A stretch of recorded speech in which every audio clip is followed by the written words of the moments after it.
Buen día para todos. Gracias por acompañarnos nuevamente en una sesión de El Perdón. En mi pensar, luz y claridad. En mi sentir, no hay vanidad.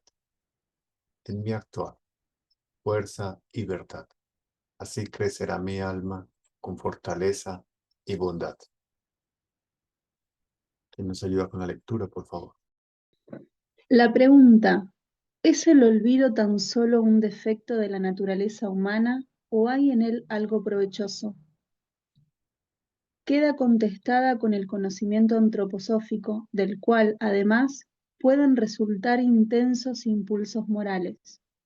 Si el hombre cree que es bueno para su bienestar, considerando objetivamente el olvidar las injurias y daños recibidos, nacerá en él un nuevo y diferente impulso para su obrar. Pero mientras estime que esto no tiene importancia, los sermones morales de poco le servirán. En cambio, si sabe que puede olvidar y que su bienestar depende de ello, estará dispuesto a dar pábulo a ese impulso en forma muy distinta. No tenemos por qué llamar a esto egoísmo, sino más bien decir, si estoy enfermo y enclenque, me echo a perder en mi interioridad espiritual, anímica y corporal, de modo que tampoco soy útil para el mundo. También se puede examinar la cuestión del bienestar dentro de otro punto de vista completamente distinto. El egoísta empedernido no sacará gran provecho de las reflexiones, pero el que se interesa por el bienestar de la humanidad y por consiguiente y de manera inmediata también del suyo propio y desea ayudar, puede cosechar frutos morales de cualquier reflexión que se le haga. Conferencia El Olvido, Rudolf Steiner. Gracias, Estefanía. Bueno, muy buen día para todos. Buen día, maestro Mario. ¿Cómo amanece? Muy buenos días. Bueno, comencemos con la retrospectiva. Certezas de que hay que trabajar permanentemente sobre nosotros mismos. Me quedó resonando esto de renunciar a ese derecho de sentirnos ultrajados, ¿no? Que es como un instinto natural que uno reacciona, ¿no? Inconsciente, que vos nos explicabas. Cuando uno se siente agredido, reacciona impulsivamente y es justo y lícito reaccionarlo porque es instintivo, pero como empezar a hacer un trabajo de manera consciente para poder renunciar conscientemente a eso, ¿no? Y bueno, nos habías dado unos ejercicios que la verdad son muy, muy interesantes. No los he puesto en práctica todavía, pero la verdad que, que bueno, todo lleva a eso, ¿no? A ir tomando conciencia. Y esto que vos acabás de leer, Estefanía, en cuanto al olvido, ¿no? Me parece interesantísimo también. Es como uno decidir, bueno, ya con esto ¿no? Y seguir adelante, pero desde la conciencia, ¿no? No desde ese egoísmo, ¿no? Me parece muy interesante esa idea. Mm, Precisamente, Mario, ahí se me genera la inquietud y es, ¿qué relación tiene el olvido y el cuerpo etérico en este proceso del perdón? ujú. Eh, Nosotros podemos vivir en dos tendencias hoy en día culturales frente al tema del perdón. Culpa, perdón, ¿no? Culpa, deuda y castigo. Reza también así. Una es que uno se tome demasiado en serio eh, las culpas y las deudas y por supuesto el castigo que debería de venir frente a nuestros hierros o los hierros de otras personas, ¿cierto? Y por el otro, en el mundo intelectual, digamos que pululó una corriente ideológica donde se le dejó de prestar mucha atención al tema de la culpa. porque en esa corriente ideológica, intelectual, se llegó a considerar que si uno se queda centrado allí, es como una parálisis y uno perdería justamente toda la posibilidad de su desarrollo individual. Y si bien eso es cierto a medias, podemos decirlo de esa forma, ¿cierto? Si bien eso es cierto a medias, no es en la totalidad una verdad absoluta. ¿Por qué es cierto a medias? Porque no es saludable para ningún ser humano quedarse con la mirada fija en sus culpas o en la culpa o en el hierro o en el error que uno comete o que otro comete, ¿no? Hacia uno. Porque eso es como quedarse como la mujer de Lot, es una es una imagen arquetípica. Cuando Lot, su mujer y sus hijos salen de Sodoma y Gomorra, el ángel dice, huyan y no miren hacia atrás. Escuchen, pase lo que pase, no miren hacia atrás. Y justamente la mujer de Lot mira hacia atrás y queda convertida en piedra. Haya sucedido eso o no, ¿cierto? Es decir, no podemos dar una evidencia veraz, pero recordemos de que estos son imágenes arquetípicas, ¿no? Metáforas. Y la metáfora que hay detrás de esto es cuando uno se queda con su mirada fija en el pasado, se queda uno fijo en las cosas que acontecieron, yo quedo petrificado a eso. Yo quedo sujeto, ¿sí? Agarrado a esas consecuencias o a esos fenómenos o a eso que aconteció en un momento determinado. Y cuando el alma humana se queda fija en algo, pues se petrifica, queda petrificada. En ese sentido, esta corriente, digamos, ideológica e intelectual con respecto a la culpa, deuda y castigo, tiene razón. Sin embargo, el otro punto es que si yo no considero mis hierros, mis deudas o mis culpas en su justa dimensión, no va a pasar nada conmigo como ser humano. Y no va a pasar nada conmigo desde dos puntos de vista. Por un lado, le quito la importancia significativa que tiene el error en la vida humana. Ahora vamos a mirar cuál es la importancia significativa del error en la vida humana. Pero por el otro, y consecuentemente con esto, me quito la posibilidad realmente de desarrollarme como ser humano. Claro que esta tendencia ideológica que surge, sobre todo en el siglo XX, mediados del siglo XX, y que va cogiendo fuerza cada vez más hacia los 60, 70, 80, ¿cierto? Del siglo pasado, eh, era una defensa de alguna manera frente a eso que arrastramos del judaísmo de culpa, deuda y castigo, lo que ya hemos venido viendo, ¿cierto? De quedar condenado uno frente al hierro, eternamente, seculum seculorum, no hay nada que hacer allí, no hay opción. Pero acá lo que el Cristo nos está colocando es que existe la posibilidad de voltear esos hierros cuando yo me asumo y asumo las consecuencias. ¿Qué significa me asumo? Es decir, reconozco mis errores, reconozco mis faltas, reconozco mis deudas y asumo las consecuencias de ello. ¿Y qué significa las consecuencias de ello? En esta frase, levántate, yérguete y no peques más.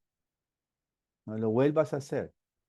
O como en el caso del paralítico, levántate, toma tu camilla y anda. Asúmete, es decir, transforma esto. Y en esto, en este sentido, cuando en un genuino cristianismo, valga la pena decir entre comillas, genuino cristianismo, y lo digo en ese sentido que lo hemos venido comentando en las charlas anteriores, un genuino cristianismo es el que no se queda sujeto al hierro, sino que lo asume y asume la consecuencia, pero esa consecuencia sí implica transformarlo. Hay consecuencias, por supuesto.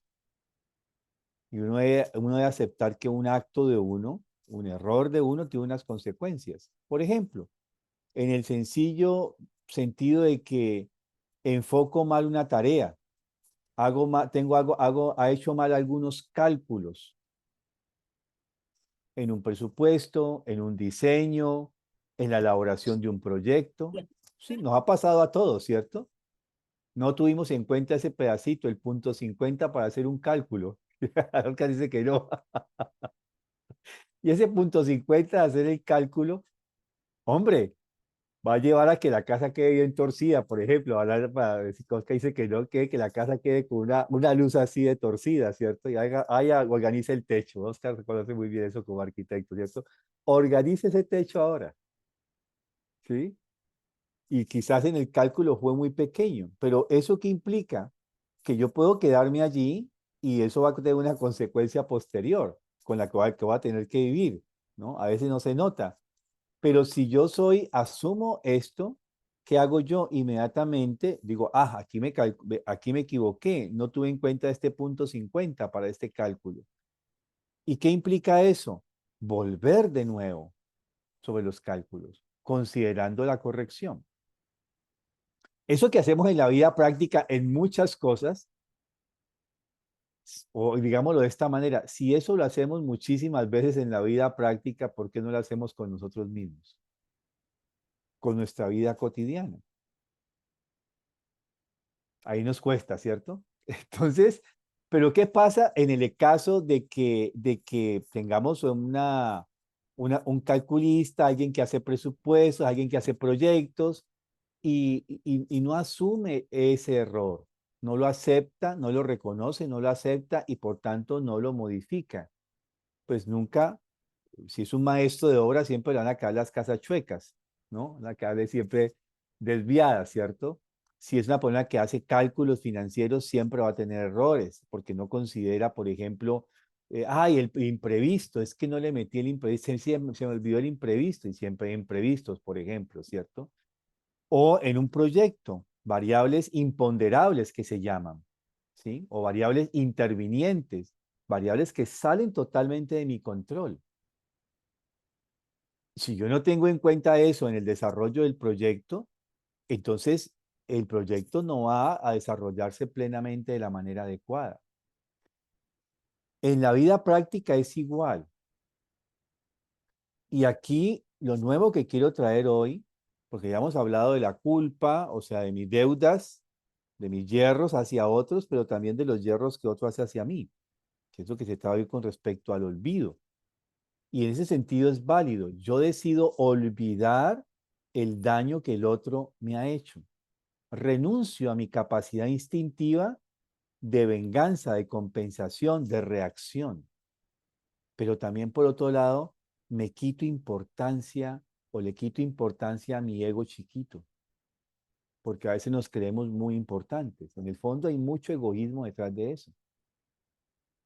Cuando me quedo fijo en la ofensa, en el hierro que el otro ha hecho hacia mí, en lo que sea, en la calumnia que otro ha hecho hacia mí, por ejemplo, en el fondo, si yo soy honesto, me estoy dando demasiada importancia. Me estoy encumbrando demasiado. Y a veces hay que dejarse de dar tanta importancia a sí mismo, porque en el fondo hay mucha vanidad detrás de me siento ofendido. Mira cómo me ha tratado. Yo que lo he querido toda la vida, yo que he hecho tantas cosas por él o por ella, ¿no? Por esa persona. Sí, en eso, si uno se pone a mirar de la manera justa, hay mucha vanidad de uno. Y en este caso, ese olvido, esa renuncia es justamente a esto, a no quedarme fijo como la mujer de Lot mirando hacia el pasado, pero por el otro es dejar también de darme la importancia y bueno, ok, ya, dejémoslo. Pero eso implica un ejercicio que ya vimos, ¿no? Es soltar eso que se mueve ya no de una manera positiva como María, que movía todos estos misterios en su corazón, sino que ahora nosotros movemos todo el daño que nos pueden haber hecho en nuestro corazón. Por eso la palabra remordimiento, rencor, está ahí moviéndose. Bien desde el caso de que yo no me perdono a mí mismo el haberle hecho daño a algo, a alguien, remordimiento, me estoy remordiendo internamente. Y en ese sentido, esta culpa es como una conciencia que me muerde, ¿no? En alemán existe esta frase que dice, das Gewissen bissen, o sea, la conciencia muerde. También lo tenemos en español, ¿no? Pero esta conciencia tiene que ver justamente con Gewissen, que es esta conciencia que tiene que ver con el corazón, con el sentir. No es la Bewusstsein, sino la Gewissen. Esta conciencia que en español sería sin la S entre la N y la C. Y conciencia es Bewusstsein. Esta es conciencia, sin esa S. Y ahí entonces, por un lado, el remordimiento, y el rencor es volver a llevarlo, a recordarlo. Rencor tiene que ver con core, corazón, y es rebobinarlo, este daño que me han hecho. Y ahí vienen los ejercicios que vimos algunos de olvidar, de dejarlo a un lado, ¿sí? En los dos sentidos, cuando yo he hecho un error contra otro o cuando otro ha hecho un error contra mí, ¿cierto? Entonces, rencor, remordimiento. Pero viene el tercer elemento, y es una pregunta que pocas veces nos hacemos. En las retrospectivas, en nuestras noches, nos vendría muy bien preguntándonos así, en un momento de relajación, de estar tranquilos, de estar mirando el día, o sea, mirando en retrospectiva el día, y ahora preguntarnos, bueno, ¿qué me adeudo?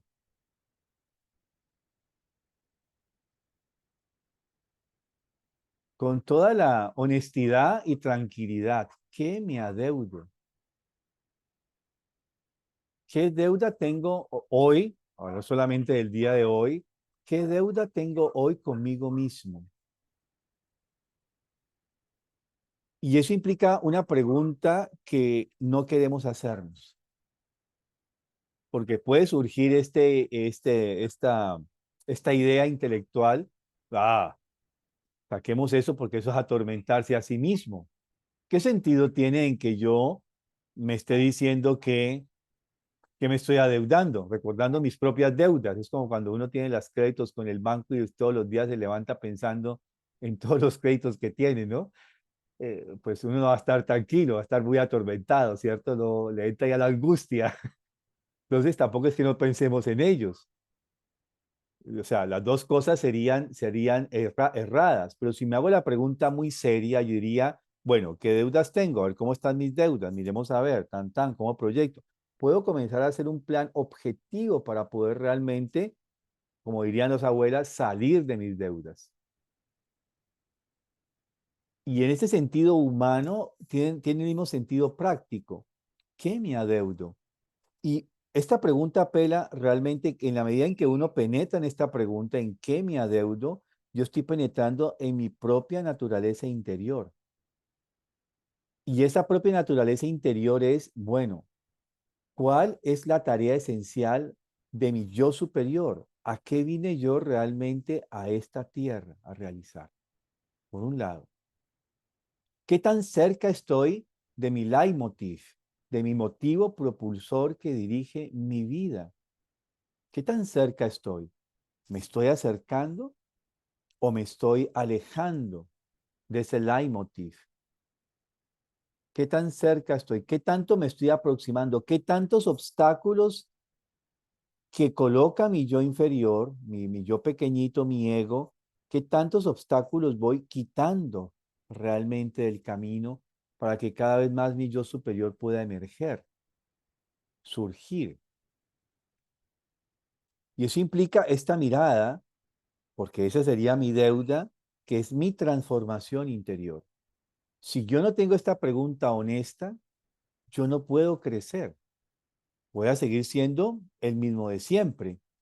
Aquella frase que creo que todos conocemos, ve, habla con tal persona. Y sabemos que esa persona es de un carácter terrible. Y la primera defensa que uno hace dice, no, yo qué voy a hablar con esa persona. No, yo no, anda vos. Sí, yo no le quita, yo ya sé así cómo va a reaccionar, ni para qué le pregunto. ¿Sí? Otras veces es también conocido ni para qué le pregunto, yo sé que me va a contestar. Y cada que nosotros decimos eso, estamos con la mirada fija en el yo chiquito de esa persona. Y pueden haber sorpresas, y han habido sorpresas, que de pronto esa persona se ha transformado.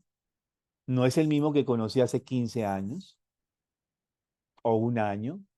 Es alguien que realmente ahora tiene una cualidad distinta en su ser. ¿Por qué pasa esto? Si nosotros solamente tuviéramos un ego, un yo pequeño, un yo inferior, pues sí, genio y figura hasta la sepultura, ¿sí? Hijo de tigre nace pintado y de chucha rabipelado, no hay nada que hacer. Está condenado a ser lo que es, ¿cierto? Pero no, el ser humano no. Recordemos que el ser humano nació incompleto y esa incompletud le permite justamente su perfección, ser imagen de Dios. Fuimos creados como prototipos de ser imagen de Dios.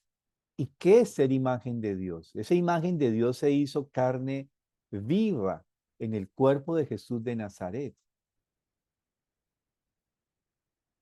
Y esa transformación justamente del amor mismo hecho carne lleva a la transformación de este ser que en especial en el Evangelio de San Juan 7 veces pronuncia las 7 transformaciones o las 7 cualidades a las que un yo superior debería aspirar.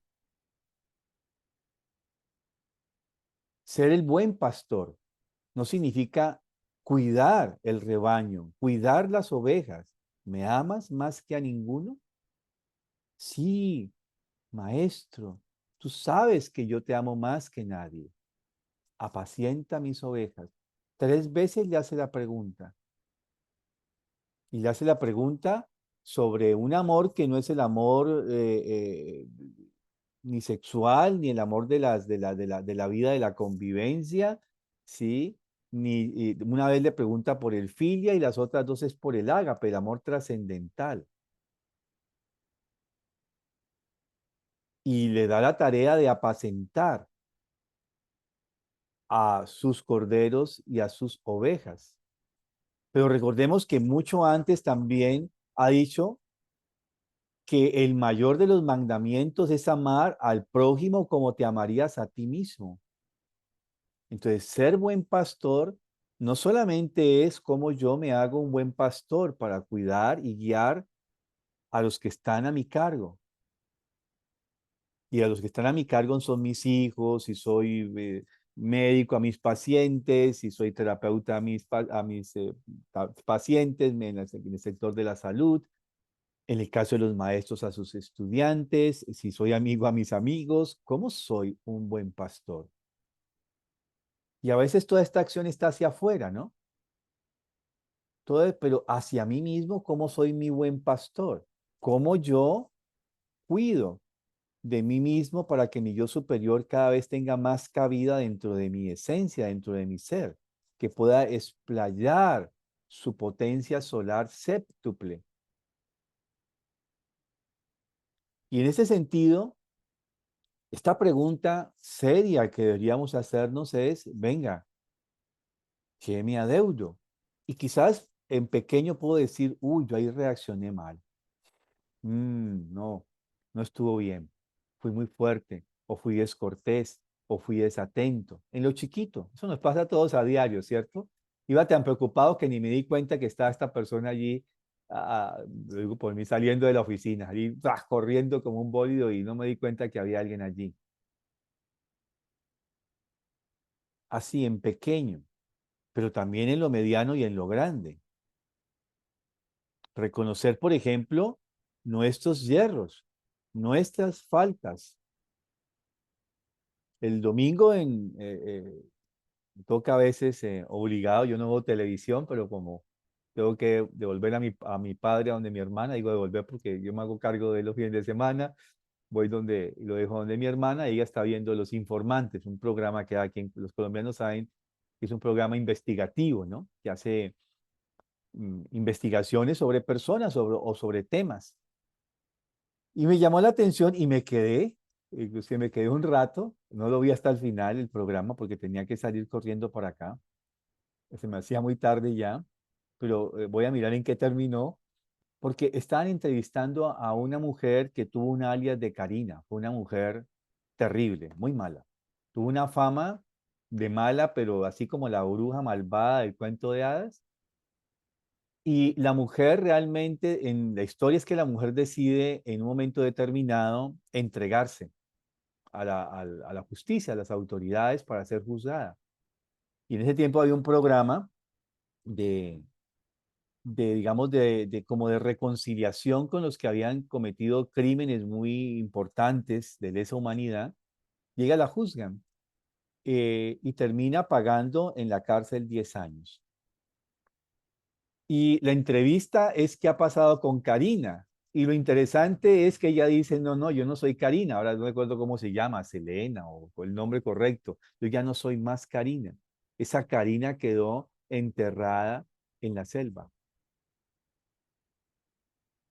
Y lo interesante es cómo ella, y con mucha, digamos, concentración, estaba mirando sus gestos, su actitud. Una mujer malvada, una mujer que cometió crímenes de lesa humanidad. Y si no fue ella, ella lo determinó. Pero ahora ella realmente reconoce, eso es lo importante, ella reconoce sus errores. Reconoce los errores de su movimiento revolucionario. Reconoce las fallas y lo inoperante de esa guerra, como ella le llama. Y dentro de ese reconocimiento, ella asume, dice, y yo pagué lo que tenía que pagar. Las consecuencias, porque inclusive estuvo en un bombardeo, estuvo a punto de morir. Asume las consecuencias porque en su momento lo dice ella, maldijo a sus agresores, pero luego dice es una consecuencia.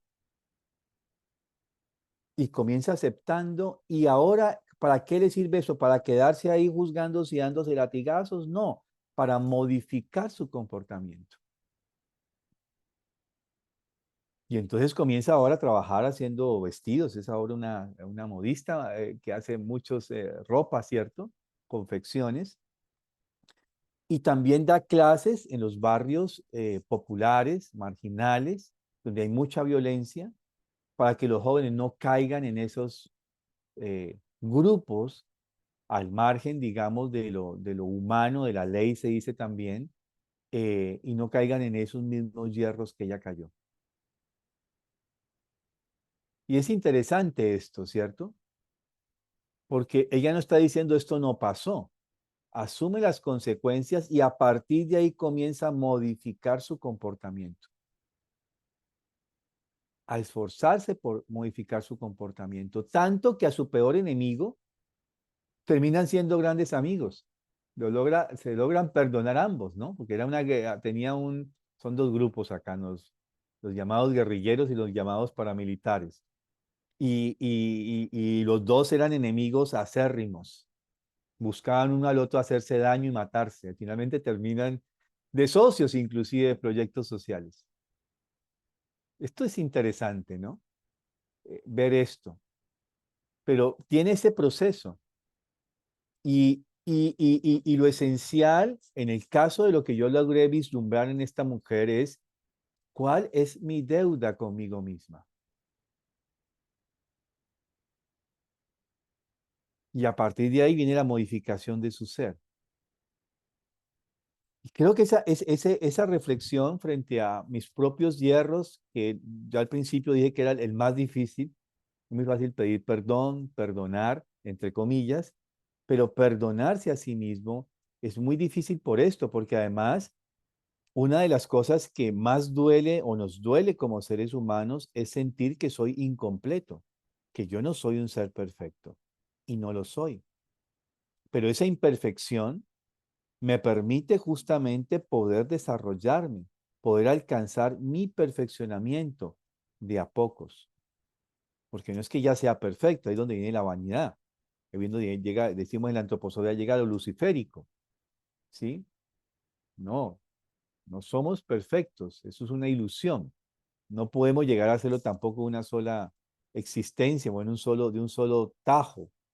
Tenemos que ir avanzando y progresando frente a esto. Y en este sentido, es importante no quedarse con el concepto de culpa. Cuando uno analiza el Padre Nuestro, es muy interesante ver, si dividimos el Padre Nuestro en cada petición, son 7 peticiones. ¿Sí? Son 7 peticiones que tiene el Padre Nuestro y justamente la quinta petición es perdona nuestras deudas como nosotros perdonamos a nuestros deudores. No es la primera, es la quinta. Y es muy curioso cuando uno ve el proceso, si lo quiere ver ascendente o descendente, da igual porque no es descendente o ascendente, sino en el orden en que uno comienza, ¿cierto? Es primero el reconocimiento del mundo espiritual. Padre nuestro, nuestro, eso es otra cosa muy interesante, todo Él es nuestro, todo lo hace común. Padre nuestro que estás en los cielos. Recordemos que esta oración viene de la vivencia que tuvo Jesús cerca de los 19 años, cuando fue colocado a ser ministrante de un culto. Él no soporta todas esas fuerzas demoníacas que hay allí y cae desmayado y escucha en el cielo esta oración a la inversa del Padre Nuestro, aún, impera el mal, testigo de yoidad que se desenlaza. Deuda del propio ser, por otros acarreada, vivida en el pan de cada día, donde no impera la voluntad de los cielos, porque el hombre se separó de vuestro reino y olvidó vuestro nombre, vosotros, padres en los cielos. Y ahora comienza, ¿cómo tenemos que orar? Padre nuestro que estás en los cielos. Es decir, cielos, ¿no? No es el cielo, los cielos. Ya uno dice ahí son un montón de cielos. Bueno, se decía que antiguamente los hindúes concedían 31 cielos. Bueno, ya eso complica un poco la cosa, ¿no? Muchos escalones en el cielo, muchas moradas, como lo dice el Cristo en los evangelios, ¿no? Existen muchas moradas en el reino de mi Padre. Padre nuestro que estás en los cielos, es el reconocimiento. ¿Cómo está esto? Ahí uno puede penetrar, ¿cierto? Santificado sea tu nombre. Y esto, que el nombre de este Padre nuestro ya se le manifiesta a, a Abraham y posteriormente a Moisés. Y cuando preguntan por su nombre, cuando Abraham en especial pregunta por su nombre, él dice que soy sin nombre. Y responde esto de, eh, yo soy el que soy. Yo soy. Que el Cristo lo va a retomar después de una manera séptuple. Yo soy el pan de vida. Yo soy la luz del mundo. Yo soy el buen pastor. Entonces, santificar ese nombre, santificar ese yo soy superior, santificar a este ser que realmente vino a la tierra justamente a desligarnos de ese pecado original, de la deuda original que teníamos. Esa deuda ya la saldamos. Cristo las pagó por nosotros, nos sirvió como codeudor y dijo, yo pago esa deuda por todos los seres humanos. De ahí ya no tenemos que seguir dándonos latigazos por esa deuda que como humanidad arrastramos. Eso que se decía que los pecados de los padres los pagan los hijos. Ya no, esa deuda fue pagada hace 2025 años por el Cristo. Lo que nos queda son las deudas que seguimos acumulando futuras. Coloquemos la imagen. Llega el buen pastor, la buena alma que dice, ay, bueno, estás endeudado, ven para acá. ¿Cuánto es que usted debe? Tanto, bueno, tenga, yo le hago este cheque, vaya a pagar al banco toda la deuda. Y uno, ¿cierto? Esa ya quedó pagada para la humanidad. De ahí para allá, ya depende de mí, cómo yo realmente siga acumulando deudas o no y la debo asumir. Santificar el nombre es justamente cómo nosotros incorporamos cada una de estas 7 manifestaciones del yo soy superior, del yo superior. Santificarlo implica realmente poder trabajar con esa cualidad que si la reconozco y me compenetro con el ser de Cristo, puedo desarrollarla en mí. De hecho, la desarrollamos, la tenemos en pequeñito, así sea en pequeñito.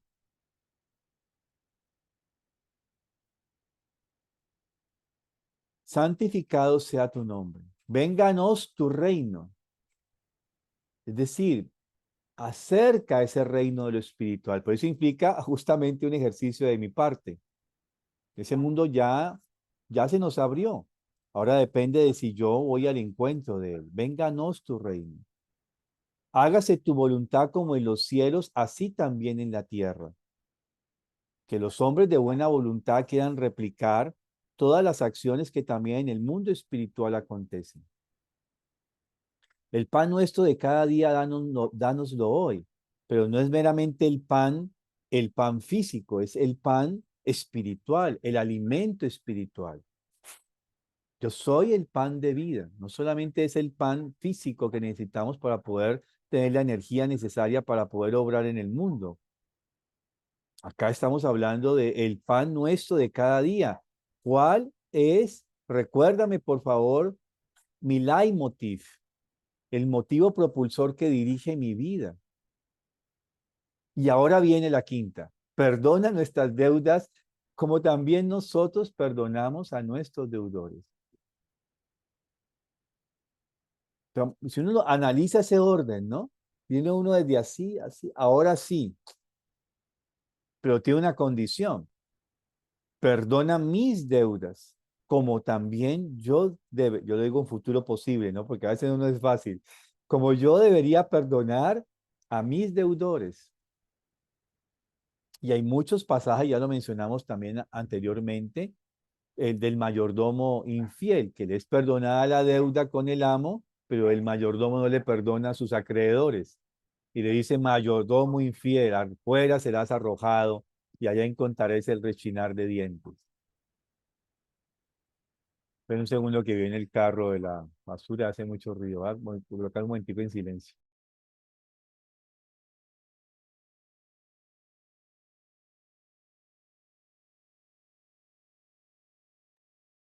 Ya paró. Bueno, entonces, hay todo un proceso, ¿cierto? Cuando uno mira que en este ejercicio, porque el Padre Nuestro es un ejercicio espiritual y lo podemos tomar de esta forma, es una ejercitación espiritual. Y ahora yo ahí cuando estoy pidiendo el perdón por mis pecados, por mis deudas, por mis yerros, ahora yo en ese momento en que pido la gracia para ser perdonado, ahora yo traigo a mi mente a aquellos que también se han convertido en mis deudores. Yo lo digo de esta forma. Perdona, perdona mis extravíos, negaciones, perdón, digo, lo recuerdo. Perdona mis extravíos, negaciones de tu ser, así como yo debería perdonar a aquellos a quienes por sus negaciones, extravíos y negaciones de su ser se convierten en mis deudores. Debería ser una consecuencia que justamente es un ejercicio. Entonces, en este sentido, si yo me asumo como un adulto, como un yo desarrollado, yo ahora me hago la pregunta en mi retrospectiva. Bueno, Mario, ¿qué te adeudas hoy? De todo lo que puede ser, ¿no? Ay, fui desatento, no fui cordial con esta persona, fui muy duro, hice un juicio incorrecto, juzgué mal a esta persona y no era así, ¿ya?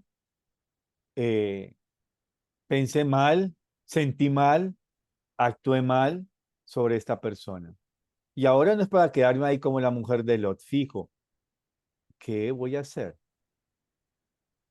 Y puedo en mi ejercicio decir, perdóname, hermano. Como lo hacía esta técnica del psicólogo hawaiano, en esta gran cárcel de máxima seguridad, donde era tan terrible los presos que estaban allí que nunca los colocaban juntos. Cada uno estaba totalmente encerrado en su propio cubículum y no se encontraban porque eran tan peligrosos que se mataban entre ellos. Y era tan terrible el trabajo allí que ningún psiquiatra o psicólogo quería ir a este sitio. Hasta que alguien dice, yo me interesaría en el trabajo, pero yo coloco mis condiciones. Pues tenían tanta necesidad de que alguien tomara el puesto y yo, bueno, coloque las condiciones, pues, ¿cuáles son? Dice, lo primero es que esto va por fase, la primera fase del trabajo es que yo no voy a tener contacto con ningún criminal. En la primera fase solo quiero dedicarme a estudiar su prontuario, su historia biográfica. Y en este ejercicio que él hacía, él lo que era, miraba toda la historia, el prontuario, la historia biográfica criminal de esta persona, y al final, cerrando el expediente, decía, perdóname. Y así, una y otra vez, muchas veces con cada expediente, ¿no? Al final, perdóname. Y lo hacía con toda la claridad, porque no era una palabra suelta, intelectual. Era con todo el corazón que decía, perdónanos o perdóname. Porque detrás de eso, al estudiar cada expediente criminal, él podía ver que esa persona había llegado a ser ese criminal de semejante calaña, dadas las condiciones biográficas que había tenido que vivir. Y él pedía perdón a esta persona por todos los oprobios, por todas las injusticias, por todas las culpas que como sociedad habíamos implicado en esa persona. Segunda fase, ya comenzó a establecer un contacto, porque como eran criminales de esos bien malos que, como han visto Aníbal o el Dragón Rojo, esas películas de psicópatas, más o menos hacía una cárcel así. Entonces ya él tenía un contacto a través de, pues, de un gran vídeo, una gran cosa que les permitía protegerse, ¿cierto? Y ahí comenzó a establecer diálogos con estas personas ya con la conciencia y conocimiento de sus biografías. Hasta que finalmente llegó a hacer una gran armonización dentro de esa prisión. Lo interesante es que estas personas lograron transformarse cuando es imposible. Desde la justicia, desde el mismo enfoque de la psicología y la psiquiatría, ya Freud dijo, los canallas no son analizables, o sea, la gente que no siente culpa, porque no se sentían culpables de todos los crímenes que habían hecho, que habían cometido. Y justamente parte de la culpa como alarma positiva, como señal de algo positivo, es la que me permite reconocer de que hice un error. No para quedarme como la mujer de Lot, sino para decir, ajá, aquí cometí un error. Y por eso Freud decía, los canallas, o sea, los que no sienten culpa, los psicópatas, no son analizables, porque en que no tiene inconsciente, no tiene culpa. Y si no siente culpa, no hay proceso terapéutico con ellos. Pero este hombre y también otro gran psiquiatra, el austriaco, cambian esto. Cuando comienza a decirles, ustedes han cometido estos crímenes, pero ustedes no son esto.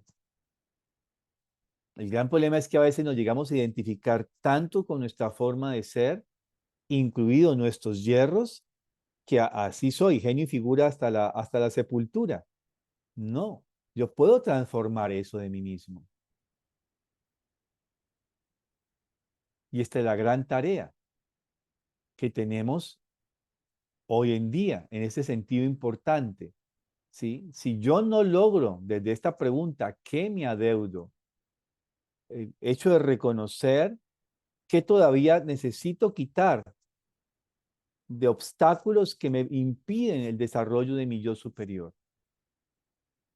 Y en ese sentido realmente estamos tomando un sentido profundo, porque se puede malinterpretar diciendo, ah, bueno, es que culpa de, Mario aquí ha dicho que culpa, debido castigo es una cosa que arrastramos y que ha sido perversa en la humanidad.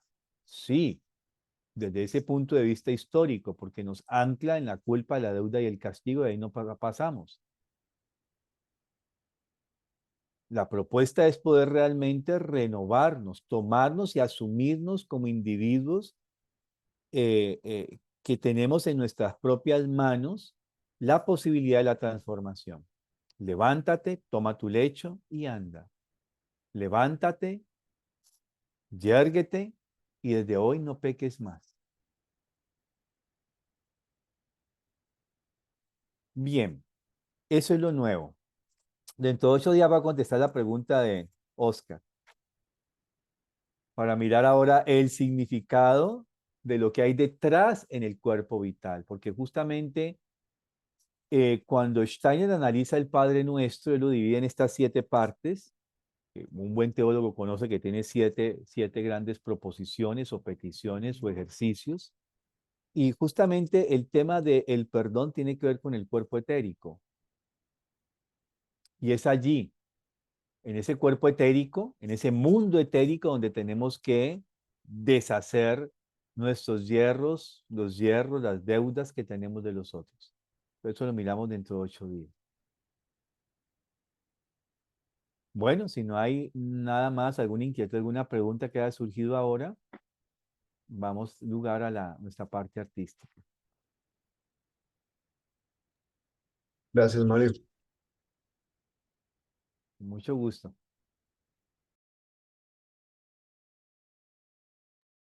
Hola, Isabel. Muy buen día.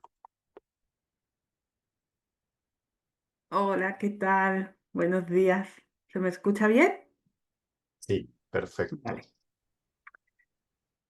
Bueno, pues mi propósito es cerrar las 2 sesiones anteriores que hicimos, pero no sé si a lo mejor surge algo para dentro de 15 días. No sé. Bueno, entonces, os invito a que respiremos 3 veces profundamente para aquietar la mente y calmarnos. Cada uno a su ritmo, lo podemos hacer con los ojos abiertos o con los ojos cerrados. Vamos a poner las manos, es que como no sé dónde estáis, pues donde estemos con las palmas hacia arriba. En los muslos, apoyados las manos en los muslos, o podemos en la mesa encima del papel si ya lo tenemos preparado. Y ahí vamos a quedarnos unos segundos simplemente respirando suavemente y observando cómo entra el aire y cómo sale, de forma tranquila, si es posible. Esa es la intención, aquietar la mente.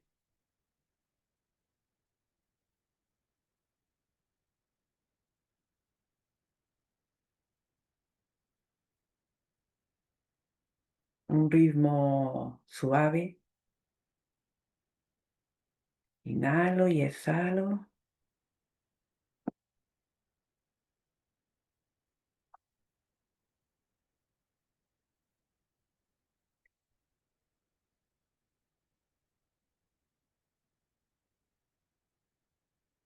Y como el perdón es un acto de amor, se lo vamos a entregar cada uno a su maestro interior, a su yo superior,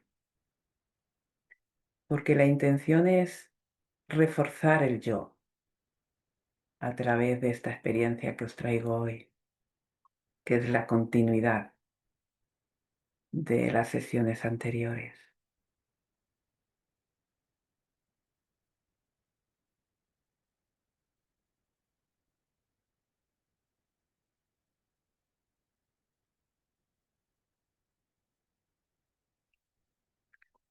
vamos a recordar que como todo acto de amor tiene que ser compartido.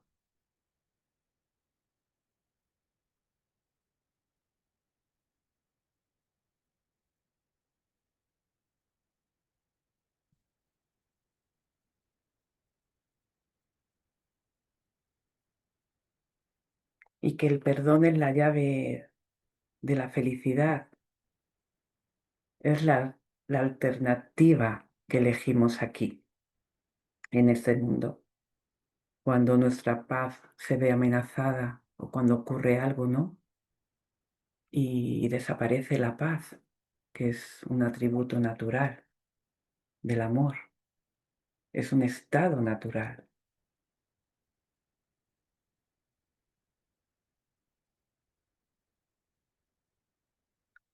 Entonces,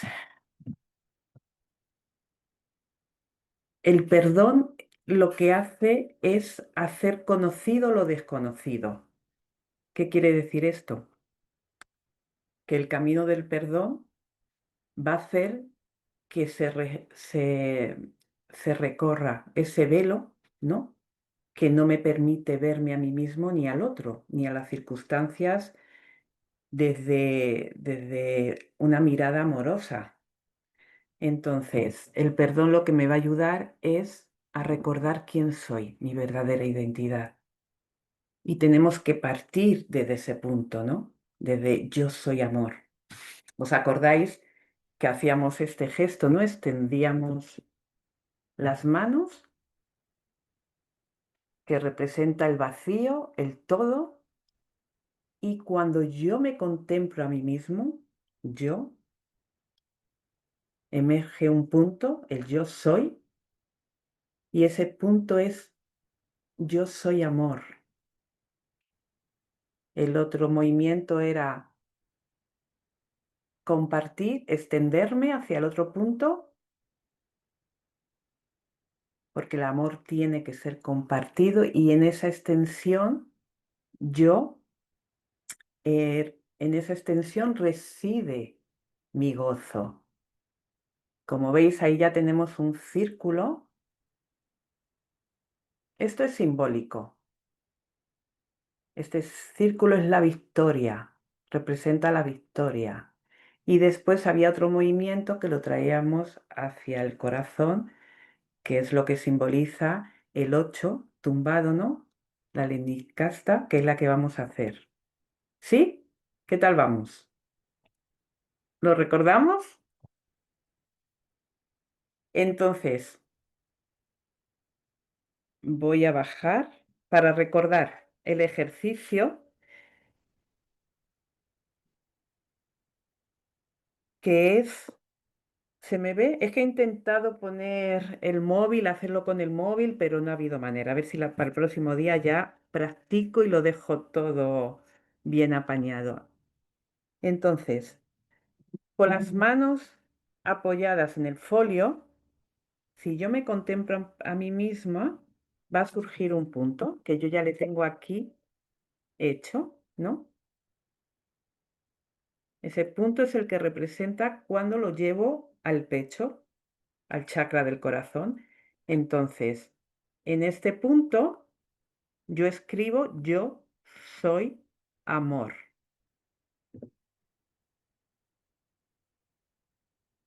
¿Os acordáis que doblábamos las dos puntas del folio y donde emergen esas dos puntas poníamos un puntito que de ahí vamos a partir? Cuando yo me contemplo a mí mismo y pongo la mano en el corazón, ahí recuerdo, vamos a partir de ahí, yo soy amor o yo soy la luz del mundo, como queráis, es lo mismo. O incluso yo soy Dios, también, cada uno como lo sienta. Entonces, desde este punto de referencia es donde partimos a otro punto de referencia, que es donde nos extendemos. compartiendo. Ahí reside nuestro gozo.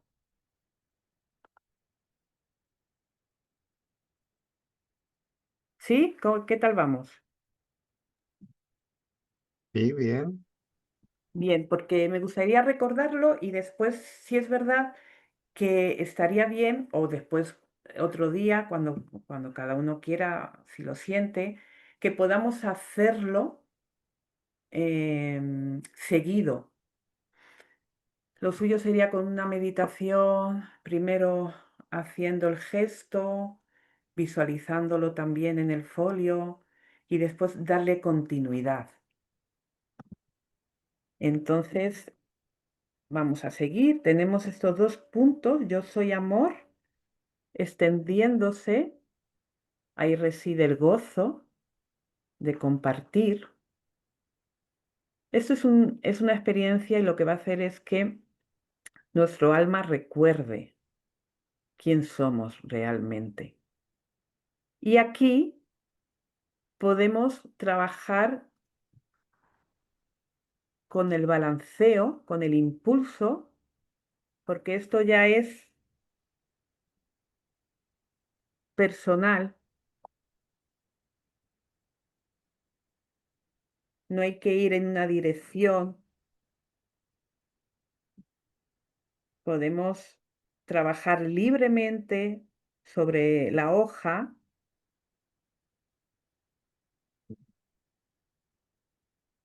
y hacer un círculo. Acordaros de observar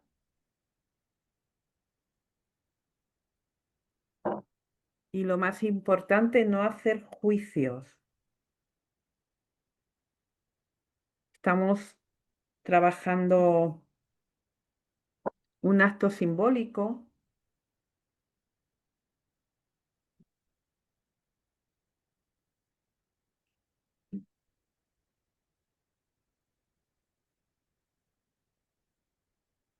La repetición fortalece el yo.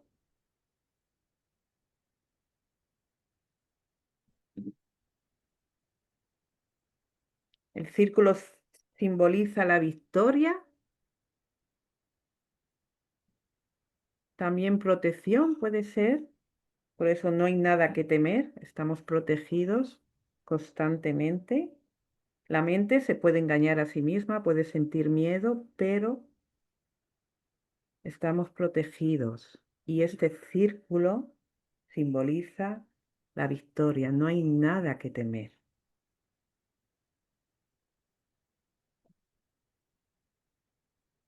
Y ahora vamos a pasar al otro impulso, que es hacer el 8.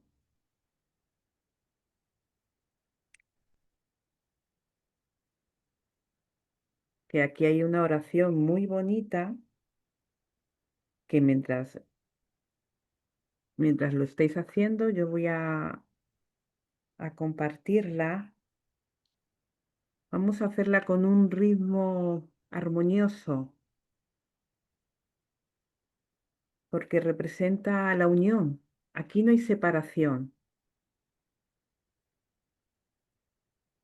Es un símbolo también de que en el verdadero perdón no existe la separación.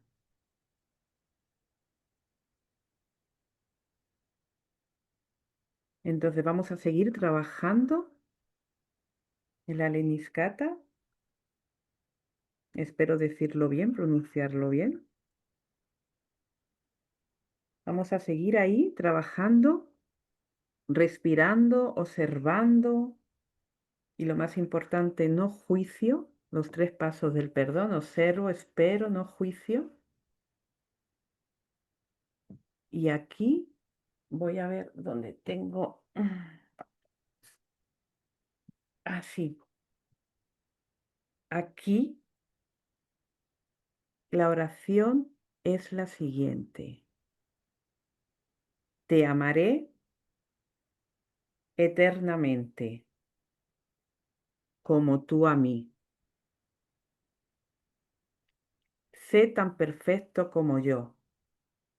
pues nunca podrás estar separado de mí. Es un símbolo, es el eco del cielo. Cuando el Padre le dice al Hijo, te amaré eternamente. De ahí la unión. Como tú a mí.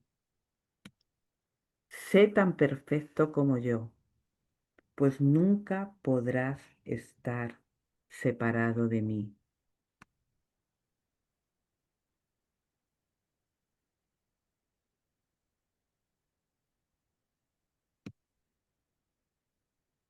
Entonces ahora para terminar, simplemente observamos el símbolo y lo que representa,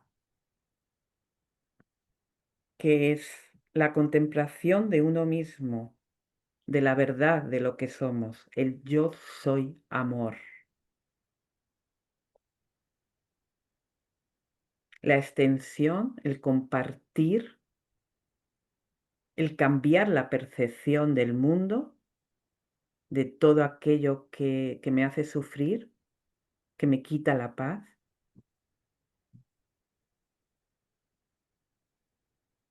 El círculo, la victoria, el poder que reside en nosotros, el que no hay nada que temer, que siempre estamos protegidos.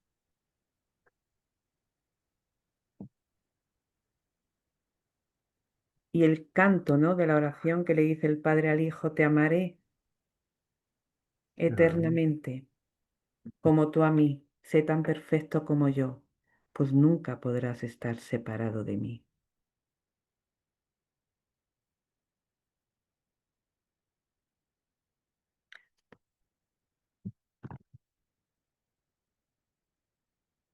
¿Qué tal? Ahora podemos seguir trabajando porque lo podemos pintar cada uno como quiera. O lo podemos dejar así. ¿Qué tal? Fantástico, no quería parar. Yo, me- Yo he sentido que tengo que seguir trabajando para organizar, como para cerrarlo, ¿no? Para saber, porque es muy importante saber lo que estamos haciendo. Entonces, bueno, pues yo estoy cogiendo apuntes, lo voy a pasar para que lo tengan los compañeros, porque, bueno, pues gracias a este trabajo ha surgido una meditación que yo no la conocía. He pedido guía porque, como os dije, estoy investigando cómo llevar el perdón a la forma. Yo nunca lo había hecho. Esto es nuevo para mí, entonces me apetece también profundizar más en este trabajo y seguir practicando más. No he practicado mucho porque este fin de semana hemos tenido formación, entonces, bueno, lo traigo un poco verde, pero es lo que representa, ¿no? Esto nos ayuda a hacer conocido lo desconocido, que es lo que nos permite el camino del perdón, recordar quién soy, la verdadera identidad, ¿no? Así es como realmente tengo que ver al otro, ¿no? Cuando yo me digo, yo soy amor, pero es que tengo enfrente al amor también de Dios. Todos somos amor, esas lucecitas, ¿no?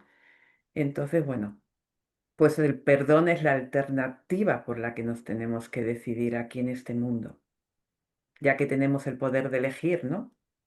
Pues elegir siempre el camino del amor, el camino del perdón.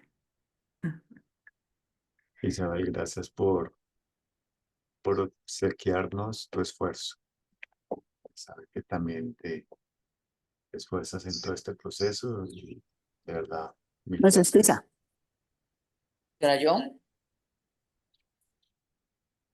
No sé si alguien quiere compartir algo, su experiencia, su sentir, alguien que haya podido hacer a lo mejor las 3 sesiones, estos 3 pasitos, o no, o alguien que haya hecho ahora mismo el ejercicio, si ha podido sentir, bueno, compartir, que siempre nos viene bien la experiencia de los demás. Una palabra, ¿no? A veces, de pronto que Sí, compartan una palabra que reúna tu sentimiento. Hola, Maite. Hola, buenos días. Yo estoy muy agradecida porque cada sesión que hemos trabajado ha sido como asimilar verdaderamente lo platicado por Mario. O sea, realmente ha sido como verlo, ¿no? Como poder verlo. Y ha sido muy rico y estoy muy agradecida con, con Mario y con Oscar y contigo, Isabel, porque ha sido muy sanador, o sea, muy rico. Muchas gracias. Muchas, muchas gracias. a ti, Maite. Mi palabra es gratitud y paz interior. Con los ejercicios es maravilloso mm, como interior, meterse en ese trabajo, ¿no? Y irse mirando a uno. Entonces yo he sentido es gratitud y esa paz interior. Muchas gracias. A ti, Bella. Yo compartirte que mientras que hacía el dibujo sentía que en ese círculo de protección era como el vientre de la madre que protege y pensaba también esta asociación de la madre que lo perdona todo incondicionalmente, que lo entiende y cuando no lo entiende lo guarda en su corazón. Así que fue muy grato hacerlo. Gracias, Isabel, y gracias, Mario. Gracias a ti por traer esa reflexión, porque es muy interesante, ¿no? ¿Será tu solución? Me ha venido rápido la Madre María, ¿no? Todo el trabajo también que tuvo que hacer de perdón, acompañando a su hijo. Muchísimas gracias, muy interesante. Lo he apuntado. Otro símbolo para el círculo. Pues lo agradezco mucho, porque es que me resulta muy difícil. Digo, ¿se enterarán de algo? Digo, pero bueno, eh, veo que sí, que al final funciona. Creo que sí, Isabel. Isabel, Claro que sí. mil gracias a todos. Vamos a cerrar. ¿Quién nos ayuda con el verso? Sí, lo hago. En mi pensar, luz y claridad. En mi sentir, no hay vanidad. En mi actuar, fuerza y verdad. Así crecerá mi alma con fortaleza y bondad. Olvita, gracias, Isabel. Muchas gracias. Gracias. Un abrazo. Gracias. Gracias. Gracias. Nos vemos.